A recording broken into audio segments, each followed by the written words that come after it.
Hello everyone, स्वागत है आप सभी का इस मेरे नए वीडियो में। तो आज की इस वीडियो में हम देखने वाले हैं स्टूडेंट कक्षा 10वीं गणित प्रश्नावली 4.4 का प्रश्न संख्या जो 1 है क्या है। निम्न द्विघात समीकरणों के मूलों की प्रकृति ज्ञात कीजिए, यदि मूलों का अस्तित्व हो तो उन्हें ज्ञात कीजिए। हमें इसमें क्या करना है स्टूडेंट, 3 क्वेश्चन दिया गया है, 1 2 3। इसमें क्या करना है, सबसे पहले हमें द्विघात समीकरणों के मूलों की प्रकृति को ज्ञात करना है। इसके बाद यदि इनका अस्तित्व होगा तो हमें क्या करना है, मूलों को ज्ञात करना है। तो आइए इन तीनों क्वेश्चनों को हम 1 बाई 1 करके हल करते हैं। तो स्टूडेंट यहाँ पे सबसे पहला क्वेश्चन आप देख सकते हैं क्या है। सबसे पहला क्वेश्चन है 2x² minus 3x plus 5 is equal to 0। तो सबसे पहले क्वेश्चन का हम हल करते हैं। पहला क्वेश्चन हमारा क्या है, 2x² माइनस का 3x प्लस 5 बराबर ये हमारा 0 है। तो मूलों की प्रकृति ज्ञात करने के लिए स्टूडेंट हम क्या करते हैं, हमें विविधकर ज्ञात करना होता है। विविधकर का फार्मूला जो होता है डी बराबर होता है b² माइनस 4ac। यह हमारा क्या होता है, फार्मूला होता है। इसके लिए स्टूडेंट हम जानते हैं द्विघात समीकरण का जो व्यापक रूप होता है वह क्या होता है, ax² plus bx plus c is equal to 0। यह जो होता है यह हमारा द्विघात समीकरण का व्यापक रूप होता है। तो स्टूडेंट इसके लिए हम क्या करेंगे, यह जो समीकरण दिया गया द्विघात समीकरण और यह व्यापक समीकरण, इन दोनों की तुलना करके ए बी और सी का यहाँ से मान ज्ञात करेंगे सबसे पहले। तो यहाँ पे x² के आगे क्या है a और यहाँ पे x² के आगे क्या है 2। तो यहाँ से a का मान कितना निकल जाएगा, a बराबर 2 निकल जाएगा। इसी प्रकार से यहाँ पे x के आगे क्या है, प्लस का b और यहाँ पे x के आगे क्या है, माइनस का 3। तो b का मान इसका मतलब क्या हो जाएगा, b बराबर माइनस का 3 आ जाएगा। और यहाँ c है और यहाँ पे 5 है, मतलब c का मान कितना है, 5 है। तो c बराबर 5 है। तो अब हम क्या करेंगे, इन्हीं a b और c का मान इसमें रखेंगे, उसके बाद मूलों की प्रकृति को याद करेंगे। तो यह हमारा फार्मूला क्या है, b² माइनस 4ac है, ठीक। तो b का मान कितना है, यहाँ पे माइनस का 3 है, तो माइनस का 3, b का स्क्वायर है तो माइनस का 3 का स्क्वायर, माइनस है तो माइनस 4, और यहाँ पे a का मान कितना है 2, और यहाँ पे c का मान कितना है 5 है। तो हम इसको क्या करेंगे, कैलकुलेट करेंगे तो कितना आएगा देखते हैं। -3 का स्क्वायर करेंगे, इसका मतलब क्या है, -3 इंटू -3, माइनस माइनस प्लस 3 का 3 में होगा तो कितना आ जाएगा, 9 आ जाएगा। तो इसकी वैल्यू कितनी आ जाएगी, 9। और यहाँ पे माइनस है तो माइनस, 4 का मल्टीप्लाई इसमें करेंगे, 4 दूना के 8, 8 5 40, ये कितना आ जाएगा, 40 आ जाएगा। यानी कि स्टूडेंट यहाँ पे प्लस का 9, यहाँ पे माइनस का 40, हम घटाएंगे तो कितना आएगा, यह वाला बड़ा है तो इसका साइन लिखेंगे, माइनस का 31। और हम जानते हैं स्टूडेंट, यदि विविधकर यानी कि जो हमारा b² माइनस 4ac है, यह हमारा 0 से छोटा आ गया, क्योंकि यह माइनस में है। यदि हमारा यह 0 से छोटा आ गया तो इसका क्या है, इसके मूल काल्पनिक होंगे, अतः इनका कोई भी अस्तित्व नहीं होगा। यह जो हमारा विविधकर है यदि 0 से छोटा आ गया तो इनका कोई भी अस्तित्व नहीं होगा।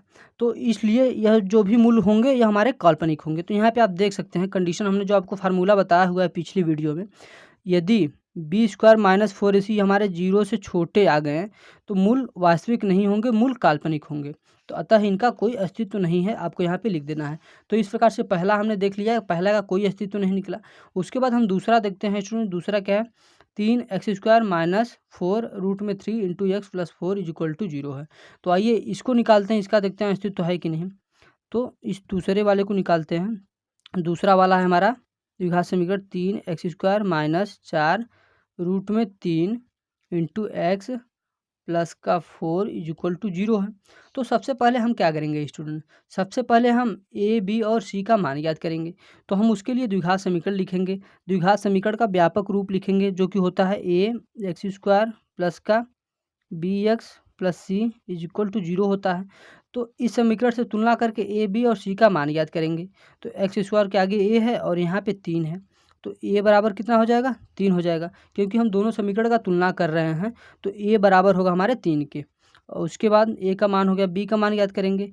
तो b बराबर क्या हो जाएगा, x के आगे यहाँ पे b है और यहाँ पे x के आगे माइनस का 4√3 है, 4 और √3 आ जाएगा, जो कि यह माइनस का है, हमारा माइनस हो गया।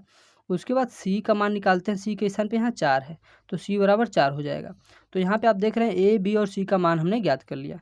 तो जो विविधकर होता है यानी d बराबर होता है हमारा क्या होता है, b² माइनस का 4ac होता है।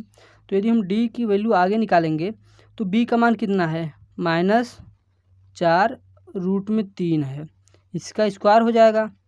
यहाँ पे स्क्वायर है b का स्क्वायर, तो इसका भी स्क्वायर हो जाएगा। माइनस है तो -4 ए का मान कितना है 3, उसके बाद सी का मान कितना है 4 है तो 4। तो डी बराबर, अब हम स्टूडेंट इसका वर्ग करेंगे, तो इसका वर्ग करेंगे तो क्या हो जाएगा, आइए यहाँ पे देखते हैं। -4 √3 का हमें क्या करना है, वर्ग करना है। तो वर्ग करने के लिए हम क्या करेंगे, -4 √3 एक बार लिखेंगे, फिर दोबारा लिखेंगे -4 √3 लिखेंगे। तो यह जो स्टूडेंट माइनस माइनस है इसका मल्टीप्लिकेशन करेंगे तो प्लस आ जाएगा। तो ये तो चिन्ह तो हमारा गायब हो जाएगा। अब 4 का मल्टीप्लाई 4 में होगा तो 16 हो जाएगा, और 3 का मल्टीप्लाई यहाँ √3 में करेंगे, जैसे √3 इंटू √3 होगा तो इसका मान कितना आ जाएगा, 3 आ जाएगा। तो यहाँ पे 3 आ जाएगा। तो 16 का मल्टीप्लाई 3 में करेंगे, 16 के 16, 16 में 32, 16 48, तो यहाँ पे 48 आ जाएगा।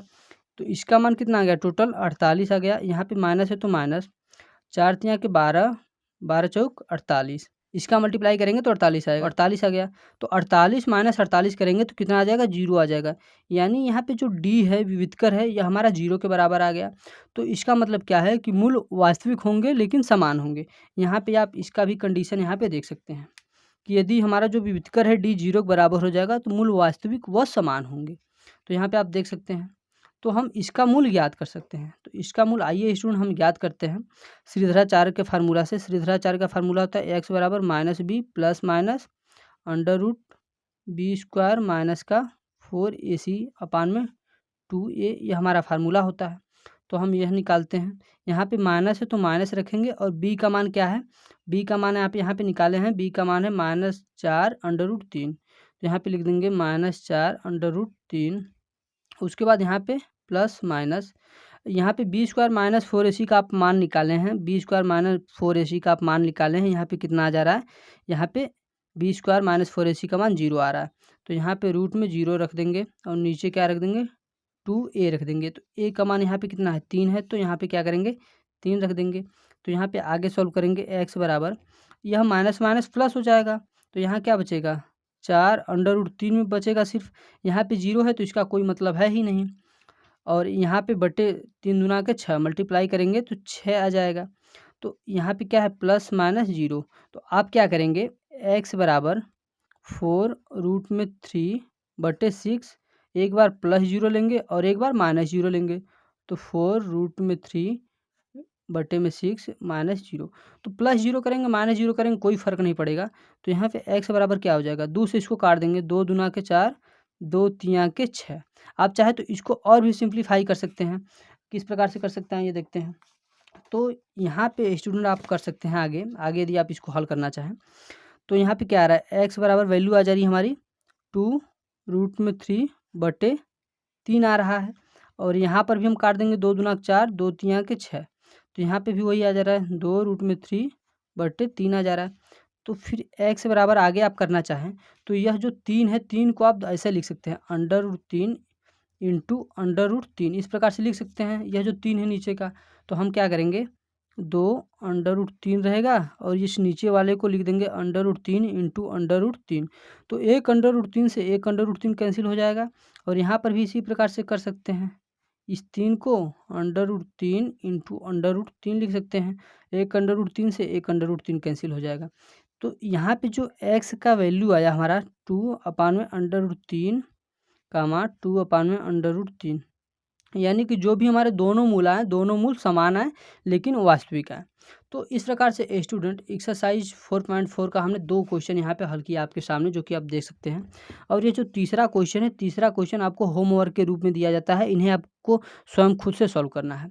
सो स्टूडेंट, वीडियो अच्छा लगा तो वीडियो को लाइक करें, चैनल पर नए हैं तो प्लीज़ चैनल को सब्सक्राइब कर दें ताकि मेरे आने वाले सभी वीडियो के नोटिफिकेशन आप सभी को मिलते रहें।